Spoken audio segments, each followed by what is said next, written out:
we're now going to make scones. I think they're essential and absolutely perfect for every afternoon tea.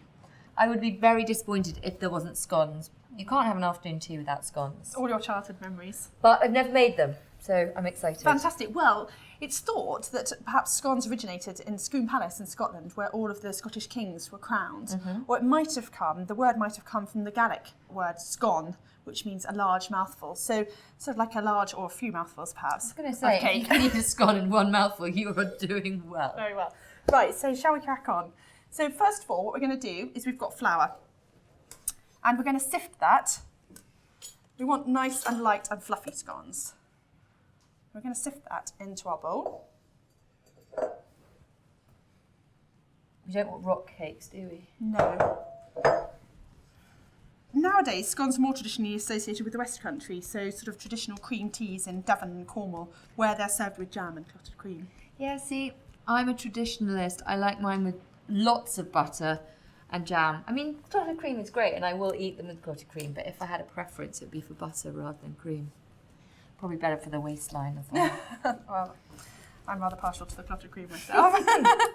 And then we need to have our cream of tartar and bicarbonate of soda. This is going to make them lift up and make them really light and fluffy. Right, so are we going 1, 1.5? So we're going to go for 1.5 teaspoons of bicarbonate of soda. And then 3 teaspoons of cream of tartar. This is going to make them extra light and fluffy. So just sift that in. Okay, now we've got our diced butter, so I'm using unsalted butter. We'll add salt to season it, but I think it's easier to start like that. And this is cold butter straight from the fridge, and we've diced it up into small pieces. We're now going to rub that in. So if we just tip that in.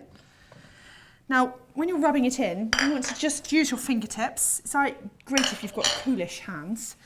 So if they are very hot, it's often worth running them under cold water.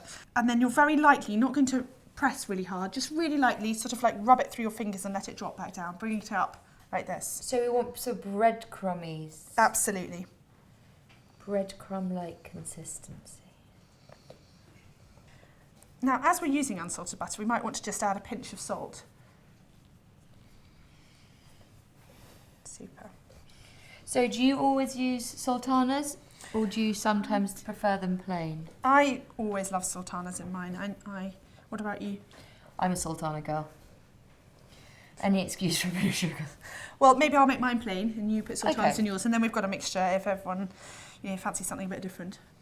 And try and lift your hands up a little bit higher like this and just let it sort of almost rub and drop through your fingertips. How's it looking? So really gentle. That's it.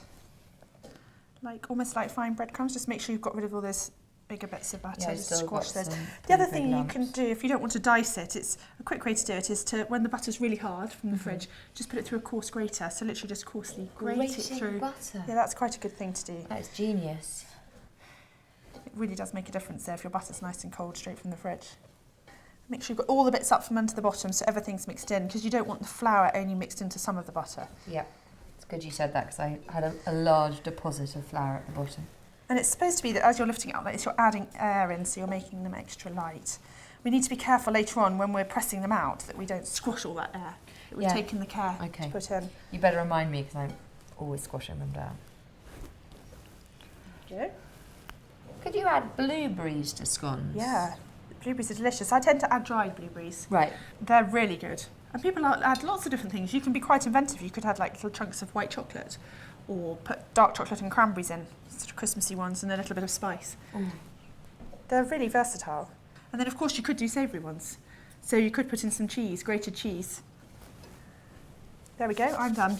Yours looks lovely. I'm quite proud of mine. It looks fantastic. Excellent. Right, what's next? Okay, so now we're going to, because we're making sweet scones, Yeah.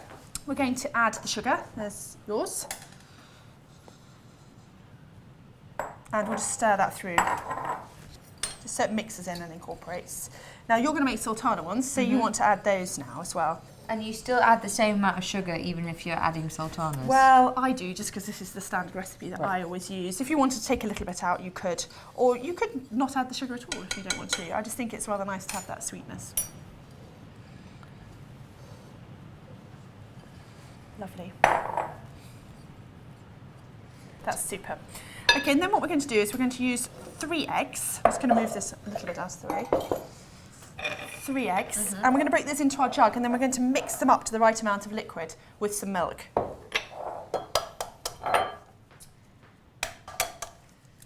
And this is another thing to make them lift. We don't want flat scones. No. So I now just mix this up a bit? Yes, mix it up with your fork. And now we're going to add some milk to make it up to 425 millilitres of liquid. Right. Okay. Perfect. Now just mix that in a little bit just to check it's all combined. The important thing is at this point, you now want to use a knife. You don't want to put your hands back into the mixture. So we're going to add the liquid, but we're just going to add it a little bit at a time with our palette knife. And sort of cut like that? Yes, cut into it. And the reason you don't use your hands is it becomes a big mess? Yes, or? it just yes, but also because it becomes very heavy. So what we're going to do is use the knife. So we're adding it quite gently and keeping all of the raising agents and all of the lightness in our mixture. Something very homely about making scones, don't you think? Yes, it's definitely something that I don't think of doing much at home. You know, I can imagine I bake cakes occasionally for special occasions, but scones, I think so many people just go out and buy a scone. But as you said, it's really nice to make them yourself. Actually, they're really quick and easy. They're great to do if you've got friends who've come round and you just want to do a very quick something at tea time. I think if my friends came around and I told them I'd just bake scones, they'd probably fall off their chair. You're going to have to surprise them next time they come. Okay. They do want to be quite sticky. Right. Sometimes people get nervous and want to add more flour, but actually you do want to have them quite sticky. It stops them from being too dry when they're cooked. Because that's the thing, sometimes you get that, so you know what I mean by claggy? Yes. Dry, so like Very heavy. heavy. Perfect. Right. Fantastic. So we now need to roll them out and cut them out into scone shapes. I'm not supposed to press down too hard, am I? No, don't knock out all that precious air we put in. So here's a baking tray, so you're ready to pop all your cut out scones onto them. So we're going to need a bit of space as well. Now again, as I said before, we don't want to add too much flour, but you will need a little bit on the worktop just so that it doesn't stick. So if you just want to put a dusting on. I don't tend to use a rolling pin. I think that you knock far too much of the lovely lift you've put into your scones out if you use a rolling pin. So I just gently press it down with my fingers. It's going to be much more authentic that way anyway. Well, I think so. Sure, they didn't use rolling pins in Scone Palace. So let's just do half of it at once. What, half of the... Half of the mixture, otherwise you're going to have a huge amount of sort of quite sticky dough. Feels lovely. Oh, there we go. And just literally just take the stickiness off it like that. Okay, and then we're just going to press it down gently with our fingertips, but not too much. You want to leave them quite high. I think scones are quite nice, quite tall. Because you split them in half anyway, usually, so... Exactly, but it's nice to have them not really thin, each part. Then I've got a bowl of flour here. We're just going to use that to dip our cutter into so it doesn't stick. And when you put your cutter in, it's really important to go straight in and straight out. You don't want to twist it because that pulls the dough and then they don't rise in a straight line. Okay. Okay, in and out. So straight down. Can you see all that air that puffs? You can feel it puff out and straight out. And then we're going to put them straight on. Oops, mine's been left behind. To our baking tray.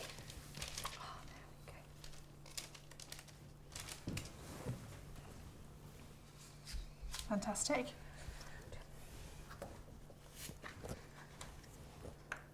And you want to try and get as many as possible out of this first batch because they're always the best and the lightest ones. You can tell whether it's a good scone, whether it feels all light and fluffy and airy. I have to say, I'm feeling oddly positive about my scones. But then they do say pride comes before a fall, so... They look fantastic. So when I get the sort of endy bits like that, can I roll them up again? Absolutely, you can roll them, but try to handle them as little as possible because the more that you're handling it, the more you're knocking the air out. The other thing that sometimes people do traditionally is they make a big round of scone and then cut it into quarters. That was one of the sort of more traditional ways to make scones. Right. I've got one little runty one at the end. Oh, that's a little taster one perhaps. And now do I use the rest of this? No. Well, I think let's pop these ones in the oven first, shall we? But before we pop them in the oven, we just want to brush the tops of them with a bit of the egg mixture that we've got left over. So, And does that make them shiny with a nice golden top? lovely golden glaze on top. Excellent. So how long do we put these in the oven for?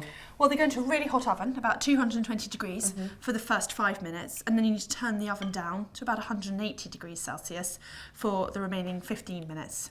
They're slightly smaller, you want to reduce the cooking time. There we go. Lovely.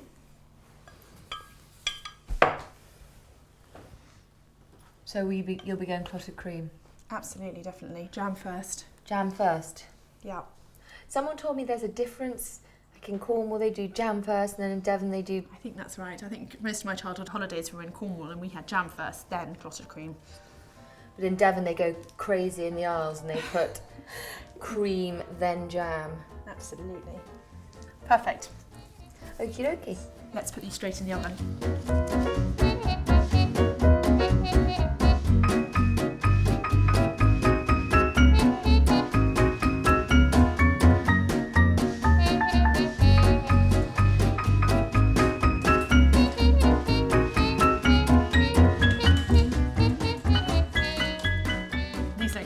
Yours look gorgeous. They are my first ever scones. I'm not sure that I get top marks because they're definitely a little on the wobbly side. They don't have a straight edge, but hey ho. They've risen beautifully though. They have. Do you think I can eat one? Yes, I'm just going to choose. We're going to break them. Here you go. I think we should definitely try them. Okay, yeah, no. Put them out for everyone. It's splitting beautifully. Almost. Okay, well I'm afraid I'm going Cornish. I'm going to go jam, then cream. So you're going to go jam, then cream. Well, I think I'm going to have to go cream, then jam.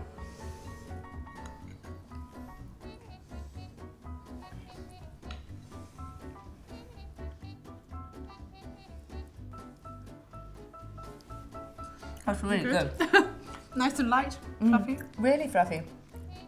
I mean, I'm amazed, actually. Quite proud of myself.